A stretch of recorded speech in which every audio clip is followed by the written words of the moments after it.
3017. Without objection, so ordered. And, Mr. Speaker, I yield myself such time as I may consume. Gentleman's recognized.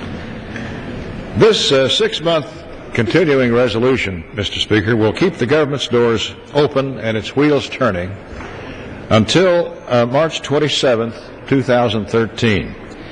It's a necessary bill that ensures that the Congress is doing its job, even if this is not our preferred way of going about doing it. Funding for the government in short increments is not the right way to govern and not something that should be common practice. It's essential to our nation's financial future and that the Congress complete these important appropriations bills in regular order. However, the Senate failed to act on any of the 12 appropriations bills this year, instead choosing to default on their most basic fiscal duty in the name of election year politics. Over the past few months, the House did its very best to support the core functions of the government and provide responsible levels for critical programs and services.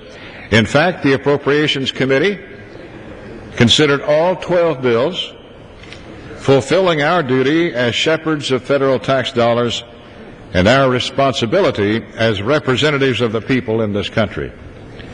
I'm deeply disappointed that this work is now on hold and that Congress will not complete this work before the end of the fiscal year this September 30th. Though we have found ourselves in this undesirable position, it does not mean we can't yet act responsibly. This CR is a good faith effort to provide limited but fair funding for government programs. It sticks with the agreement the House leadership made with the Senate and the White House to continue government operations at the Budget Control Act approved level of $1,047 billion, thereby avoiding the perils of a threatened government shutdown. This legislation is very limited in scope. Funding levels have been held at rates essentially consistent with the current fiscal year, makes minor changes to prevent detrimental or catastrophic or irreversible changes to federal programs and to ensure good government.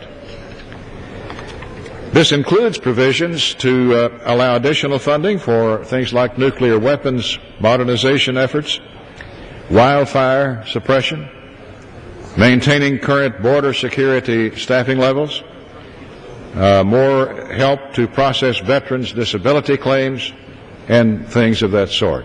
Essential. We've also made sure that we will take care of these individuals, businesses, and communities affected by the recent natural disasters like Hurricane Isaac. We provide $6.4 billion in additional disaster funding. This funding will prevent any lapse in critical assistance to those already working to recover from these catastrophes, as well as adequate financial resources should any need arise in the future.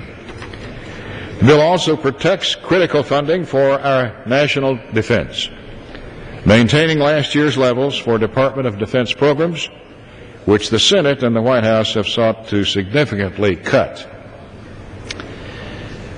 Mr. Speaker, my committee will stand ready and will stand at the ready to continue the appropriations process. We intend to use the lame duck session to the fullest extent. Just because this CR will last until March 27th of next year, we will not rest on our laurels until that time. We will do as much as we can to allow ample time to complete that essential work. Mr. Speaker, we have to pass this important bill to maintain the continuity of our government and to prevent its shutdown and to continue the vital programs and services for our people and for our nation and for the stability of our economy. I ask for support, Mr. Speaker, of this critical legislation. I reserve. The gentleman reserves the balance of his time. The gentleman from Washington is recognized for 30 minutes.